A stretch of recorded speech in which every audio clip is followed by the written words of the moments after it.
Assalamu alaikum class. Today we are going to start our new chapter number 2, computer component, page number 27. Okay, open your books now. In this chapter we will discuss the central processing unit of the computer, buses, memory, primary and secondary, definition of input and output devices, and the topic ports.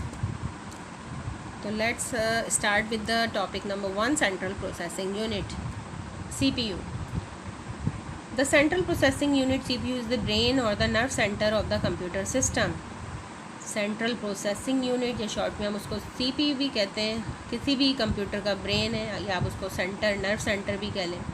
The processing और calculating function take place in the central processing unit. सारे की सारी जो calculation है, processing है, सारा CPU में होता है पूरे कंप्यूटर का. It is here that raw data is transferred into meaningful information. और प्रोसेसिंग होने के बाद जो रॉ डेटा इनपुट आया हुआ होता है वो ट्रांसफर हो जाता है, चेंज होता है इंफॉर्मेशन में या मीनिंगफुल इंफॉर्मेशन में. Simply speaking, it is the hub of processing activity in a computer system.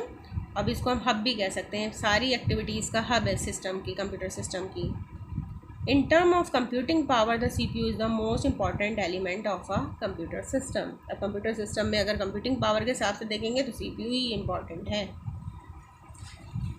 In large machines, CPUs require one or more printed circuit board.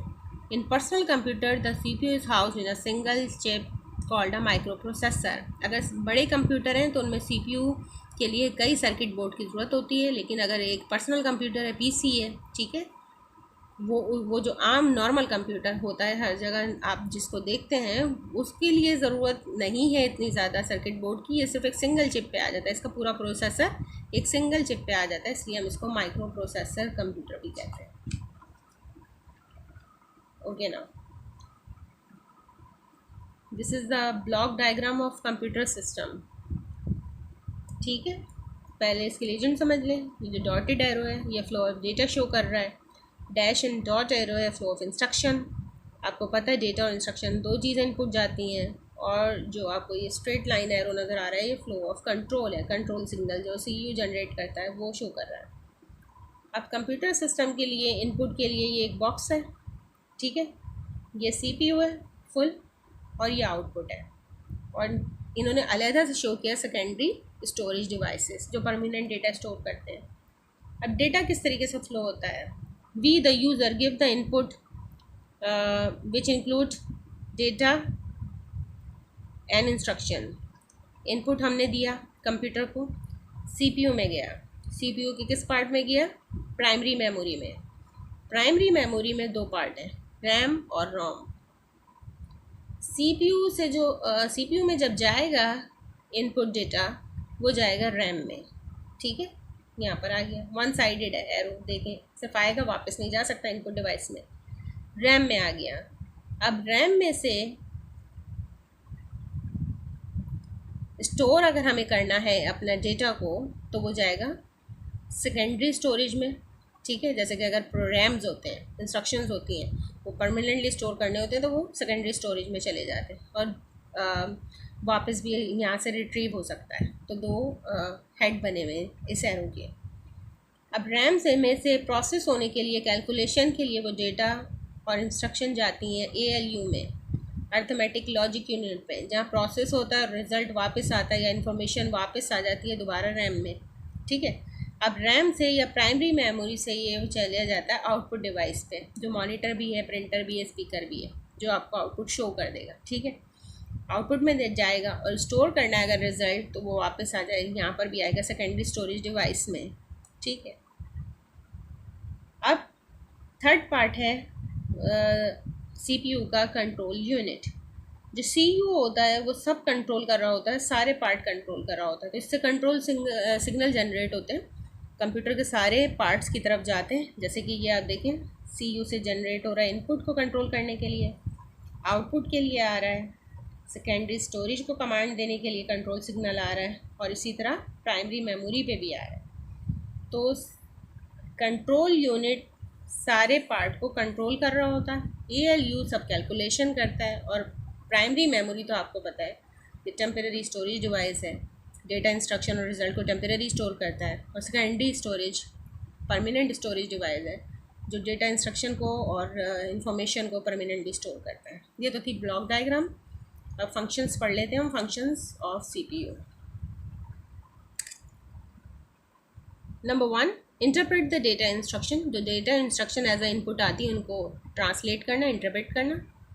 Generate control signal generate करना, जो अभी बताया कि control unit कर रहा होता है। परफॉर्म अर्थमेटिक लॉजिक यूनिट, जो ALU परफॉर्म करता है, अर्थमेटिक भी और लॉजिकल फंक्शन भी।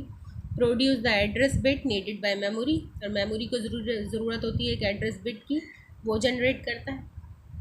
Okay, there are 2 typical component of CPU। अब CPU के अभी हमने कहा 3 कंपोनेंट है, लेकिन 2 टिपिकल कंपोनेंट है, अर्थमेटिक एंड लॉजिक यूनिट और कंट्रोल यूनिट। मेमोरी यूनिट को हम CPU से अलग रखते हैं।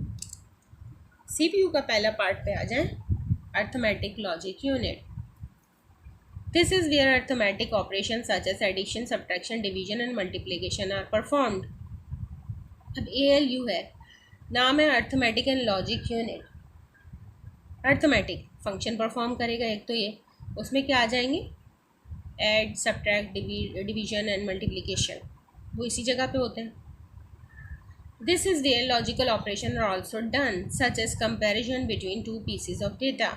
अब यहाँ लॉजिकल ऑपरेशन भी होते हैं। लॉजिकल ऑपरेशन क्या है, जैसे कि 2 डेटा हैं आपके पास, 2 वैल्यू हैं, उनको कंपेयर करना और डिसीजन निकालना, ये लॉजिकल ऑपरेशन है। The ALU perform the basic function on data receive from the primary storage based on the instruction from the control unit. अब ALU किस तरह काम करता है, उसके बाद डेटा आ गया प्राइमरी मेमोरी से, फिर CU यानी कंट्रोल यूनिट से सिग्नल आ गया कि इंस्ट्रक्शन आ गई कि करना क्या है, तो वो परफॉर्मेंस उस इंस्ट्रक्शन के मुताबिक कर देता है। The ALU include a group of register, high speed volatile और temporary memory locations built directly into CPU that are used to hold the data currently being processed. अब ALU के पास कुछ रजिस्टर भी हैं, उनका क्या काम है, वो वॉलेटाइल मेमोरी है, टेम्पररी यानी थोड़े वक्त के लिए उन पर डेटा रिकॉर्ड किया जा सकता है। तो जो ALU के पास प्रोसेस होने के लिए डेटा इंस्ट्रक्शन आती है, वो उन रजिस्टर में उनको राइट कर लेता है।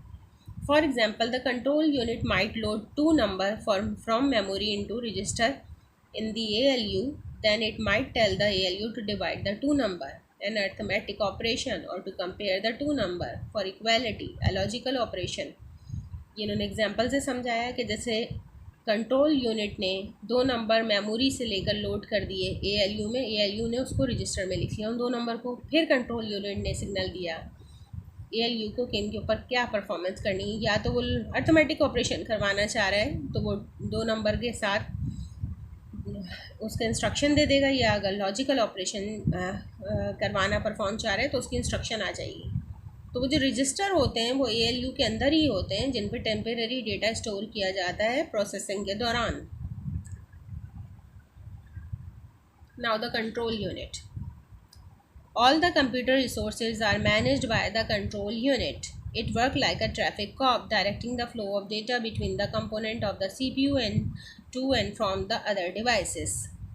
जो कंट्रोल यूनिट है उसका क्या काम है कि कंप्यूटर रिसोर्सेज जितनी भी हैं उन सबको मैनेज करना, ठीक है। ट्रैफिक कॉप की तरह काम करता है, फ्लो ऑफ डेटा की डायरेक्शन कंट्रोल करता है कि किस कंपोनेंट से किस कंपोनेंट तक डेटा ट्रैवल करेगा और फिर उसके आगे कहाँ जाएगा।